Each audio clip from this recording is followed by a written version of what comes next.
Hello everyone, নিয়ে চলে এলাম আমার দ্বিতীয় ভ্লগ। আজকে হচ্ছে আমার সেকেন্ড ভ্লগ।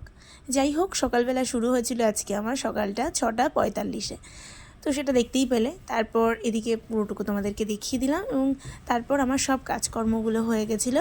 আজকে তোমাদের বাসি কাজকর্মগুলো দেখাইনি, যেহেতু আমি ফার্স্ট ভ্লগে বাসি কাজগুলো সব দেখিয়ে দিয়েছি, তো আজকে আর তার জন্য দেখালাম না। তো আমার বর গেছিলো, ওকে একটু বাজারে পাঠিয়েছিলাম, যেহেতু আমাদের এখন চৈত্র মাস চলছে, তাই আমাদের নিরামিষ খাওয়া হবে।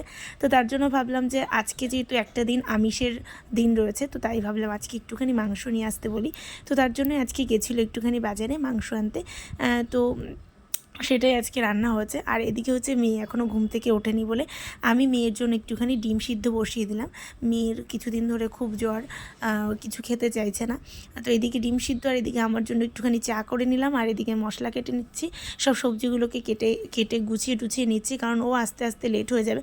আর ও আস্তে আস্তেই চলে এলো আমাদের কারেন্টের বিল। আর কারেন্টের বিল আজকে প্রচুর এসেছে, মানে এত এসেছে কি বলবো, 600 প্রায় 700 টাকা। তো ওই টাকাটাই আমাদের